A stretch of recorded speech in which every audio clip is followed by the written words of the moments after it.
my name is Maya Sybil. I am a reporter and content producer at fundoperator.com. And today I'm joined by Matthew Courey, the Chief Operating Officer at AlbaCore Capital. Hi, Matthew. It is wonderful to have you here today. Likewise. Thanks for making time for this topic, Maya. And Matthew will be speaking on day one of Private Markets Investor Europe, which is on in London on the 28th of March. So it's coming up. And he is going to be kicking off the conference with our opening keynote called Carbon Conscious Investing, the solution to all of your problems. And that will focus on the role private markets can play in accelerating the low carbon transition. And again, Matthew, wonderful to have you here today. And we are going to dive straight into the questions. Sounds good. With question number one. So first question is, what are the top 3 reasons that taking an active investment position in the transition to carbon neutrality helps mitigate risk and improve operational efficiency? Part 1. And part 2 is, how does carbon conscious investing translate into carbon adjusted returns? So there's quite a few reasons why we feel so strongly that there's a role to play in the private markets in the carbon transition. But starting with the interests of my fellow asset managers, number 1 is really that there's going to be, and is already happening, inevitable regulatory change and accounting standards that are coming our way. If it's not SFDR and the principal sustainability risks, which include carbon accounting, those of us who signed up for TCFD are going to have to do this kind of analysis. And so really there's a train coming for all of us with regulatory change and accounting standards, whether we like it or not. And as COOs, we need to be forward thinking and future proofing our businesses. So really I would just start with a more almost cynical reason, which is there's accounting standards and regulatory change coming in. We need to be ready to provide this from a regulatory perspective.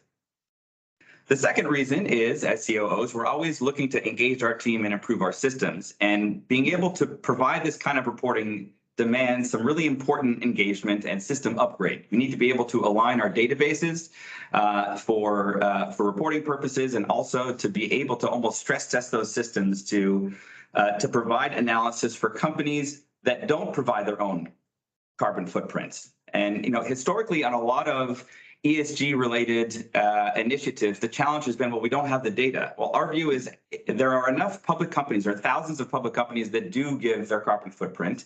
And so as a baseline, our view is every asset manager on the private side should be using a proxy or peer comparison tool, basically looking at similar companies that do report their carbon emissions.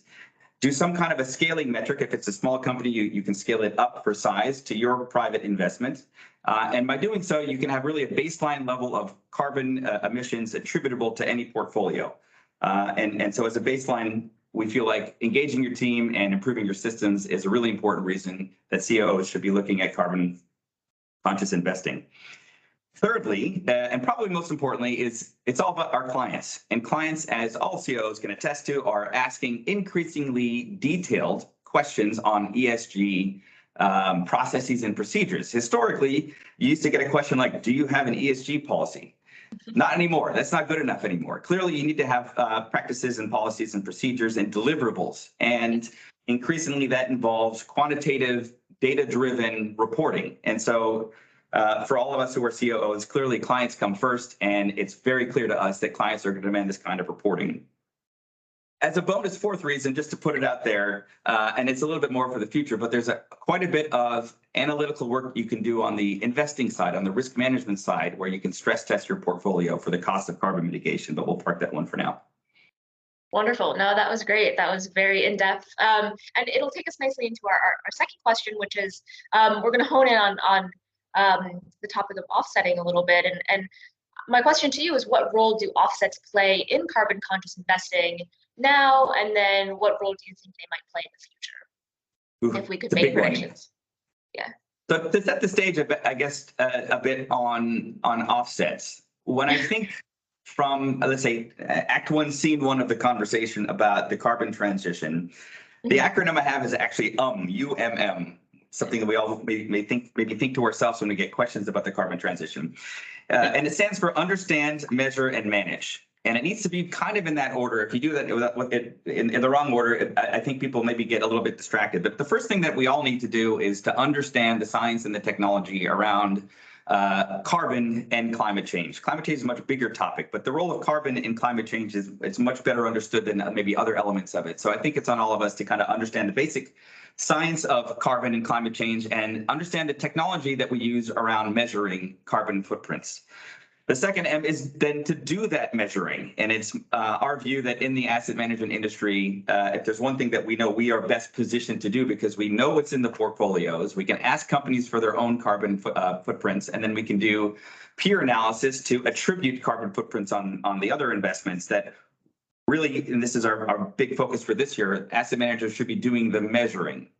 For me, understanding and measuring is very straightforward, and everyone needs to be doing these two.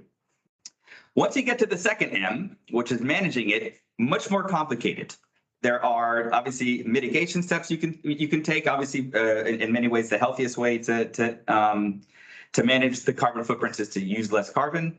The conversation around offsets is a much broader one around not only is this the right way philosophically to manage carbon, but also do offsets work and what are the elements within that product group that need to improve. And so it's not to say that they're not important. They're a key part of this conversation.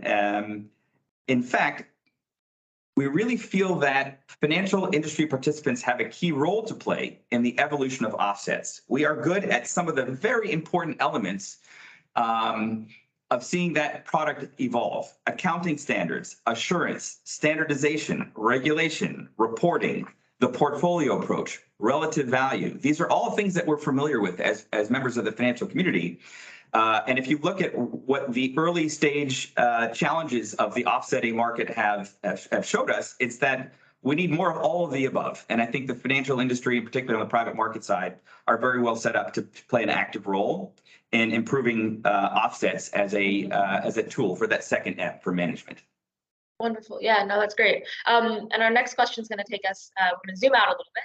So have broader macroeconomic factors such as the war in Ukraine, inflation and recessionary conditions, the EU energy crisis, geopolitical tensions, and we could go on, fallout from COVID-19, have all of these things caused headwinds for measuring carbon within private markets? And are investors less concerned about externalities during periods when, for example, the market is particularly challenging? I would make maybe two comments on this front. The first is the timeframes that we're dealing with on the topic of the carbon transition are just very different from what most folks who are looking at quarterly earnings or annual cost budgets. This is a super mega trend. I'm not sure if there's a word that better describes it. This is one that's like the next century. Although there is a sense of urgency with in particular several goals, either national goals or business goals for 2050. There is some urgency, but my sense is the time frame that we need to be thinking as COOs and leaders within the financial industry is years and decades. Clearly, inflation theme or the war in Ukraine are highly relevant this year, but I don't think they should take the focus off where we're going inevitably in the next years and decades. The second piece of this is much more direct, which is, well, who should pay for the management or the mitigation costs? Again, philosophically, I'm not going to get into that yet because it's a much broader conversation. What I would say is the role of the asset manager in 2023 is to measure. So the only costs we should be worried about is how much does it cost me to measure the carbon footprint of my portfolio. Whether or not I pay to mitigate that using X or Y price of carbon, I'm going to park that for now. What we all know is the cost of mitigation is not zero. As long as we acknowledge it's not zero, we acknowledge it matters. Yeah. And in many ways, it reminds me of the Basel II evolution of how we looked at portfolios over a decade ago, which is like in everyone's portfolio, there is a risk. We're just not measuring it.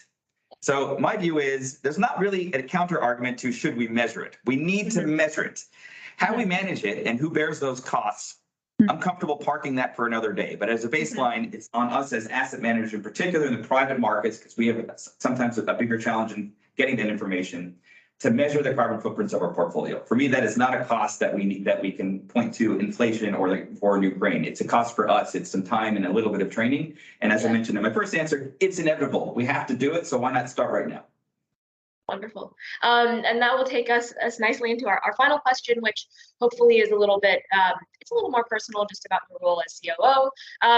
But from a COO perspective, from your perspective, how can senior leaders ensure that there is actually buy-in and their teams stay on track with these goals?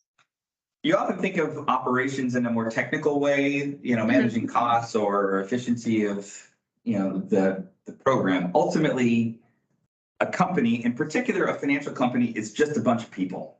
We don't have like a factory. We don't have land somewhere that you can harvest, agriculture or something. We're literally just a box with a bunch of people in it. So ultimately, to sustain our business, both in the more ESG way of thinking about things, but also just to sustain the business as a going concern, you have to keep your people motivated and engaged. And I think for an increasing majority of folks, certainly in AlbaCore, and I would strongly suspect that with most of our peer firms, how we think about the environment, how we think about actioning certain elements of ESG. There's some elements of ESG maybe are debatable. This one is not really super debatable, and I would say the level of consensus that this matters, that having a view on carbon, that if there's a low cost way of doing our part, like measuring the footprint of your portfolio, you kind of have to do it.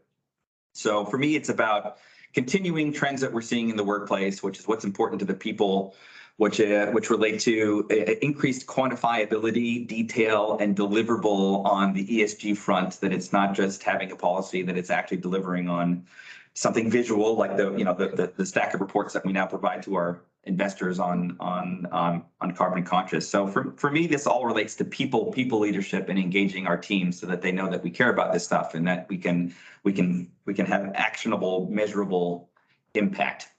Wonderful. That sounds like a relatively positive note to end on. And thank you again, Matthew. So as previously mentioned, Matthew will be speaking on day one of Private Markets Investor Europe 2023, which is on in London on the 28th of March. So it's coming up. And he's giving the opening keynote, which is on carbon conscious investing and the role private markets can play in accelerating the low carbon transition. And you can find more information on at europe.privatemarketsinvestor.com. Thank you, Matthew. Wonderful to have you. Thank you so much, Maya.